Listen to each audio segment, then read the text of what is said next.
So, Robert, are we going to do a video? I was really busy, but I guess so. Why not? All right. Hey, so Cardinal Hill here. Welcome. I am Jesse Harris, CFP. This is my esteemed colleague, Dr. Hill. You looked a little confused about that. Are you About- sure you're Jesse Harris? Or? Well, I was more confused if should I say CFP or not, so probably a good thing to say. You throw out the credentials? Yeah. Doctor, I have my glasses in. Robert Hill. Yeah? Yeah. Hey, did you work out today? I did. What'd you do? I did weighted calisthenics. So I started with the 20-pound vest, Oh, nice. pull-ups, push-ups, air squats, and walked on the treadmill. Walking is hard when you're carrying weight. No doubt. Yeah. Yeah. What about you? Yeah, I just did kettlebell swings. Yeah. A lot of kettlebell swings, trying to do 10,000 this month. Ooh, let's see those hands. Yeah, she ripped my hand pretty good. Lovely. Y'all didn't come though to hear what we are doing in our workouts. You came to hear some market information, and so we're gonna do a little game, mainly because market data is not all that exciting for most people. So we are going to play what's called the Yaboo game. It goes something like this. I would go, hey, I just cooked some brownies. Yeah. I dropped them pulling them out of the oven. Boo. So it's very easy to play. You can play with us. No one will notice, and you will get to have a little chuckle to yourself. So I've got some good news. The debt crisis is avoided, and the bank failures have stopped for now. Do I say yeah? No? Yeah. Yeah. All right. However, there is some concerns. The Ukrainian war continues on, and our relationship with China remains somewhat of a mystery, a wild card. Boo. Hey, but job growth is strong. Yeah. However, supply and demand, there's a tight labor market, and so companies are having a hard time, and it's a very competitive labor market, which can lead into inflation. Boo. Hey, but consumer spending is up, and confidence in how things are going is good right now.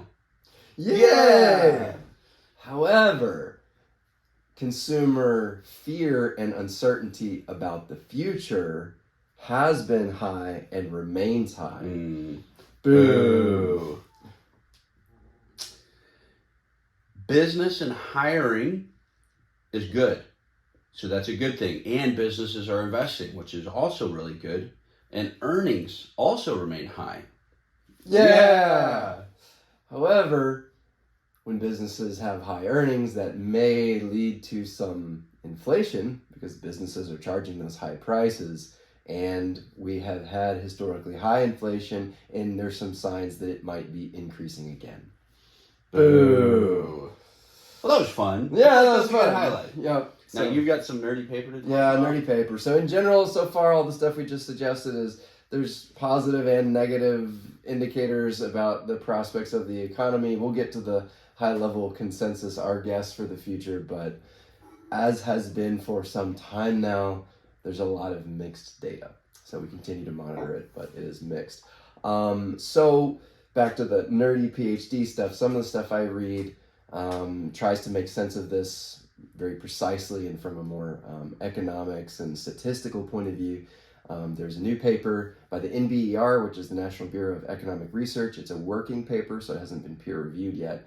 But the high-level finding is that from historical data seems to suggest that it was a combination of both U.S. expansionary monetary policy along with rising crude oil prices from the Ukrainian conflict that has led to this state of inflation. And some of you, like me, may be going, well, of course.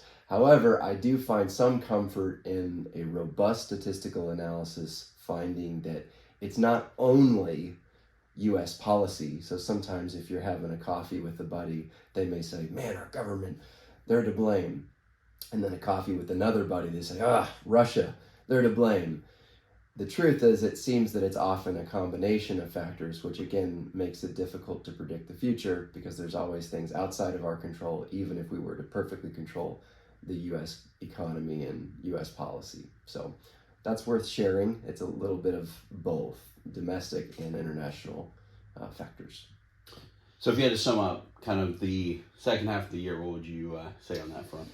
So it looks like, and again, this is forward looking, so to all the caveats, we have no idea, but the way that Jesse and I are thinking about it for our own investing, it seems that growth might be slow, maybe slower than the surge that we've seen from the S&P going from 3,900 to over 44.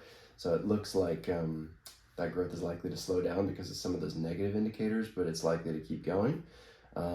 It seems that the Fed might continue actually to raise interest rates, but that rate and the amount may also slow down. The combination should keep the economy and markets in somewhat of a positive trajectory. You can look at some things like yields on bonds. We might see bonds starting to perform a little bit more like they have traditionally, which is good. Mm-hmm. So it may not be a great finish to the year, but if we get some more slow growth, then it's like maybe a base hit, and that's what we're looking for as a firm. Hey, a win is a win. A win is a win. Yeah, and I'll say one last thing on that. When I look at this, I go, at the beginning of the year, we were sitting down with a bunch of people, hearing from economists, things like that, and I mean, folks were literally saying there's no way the market can go up. Mm-hmm. You should invest in bonds. And we just don't subscribe to trying to time the market. I don't think it's possible to do on any type of consistent basis. So what we do advise, though, is you have a really good plan that matches with how you invest. And so what I think is really important is you don't do any type of investing from what we've said, that you could actually come talk to us if you have any questions. We can build out a plan, and then we can more understand you, your risk levels and things like that, and then move forward. And so we would recommend always talking with a professional. And we happen to be... We know somebody. But regardless, please don't use this in any way to invest in the market. But we did want to provide some information to you. And let's say this, I am drinking some murky water because I put it on my coffee. Mine's a little murky as well. All right. That sounds like another bit of tasty advice. Murky water.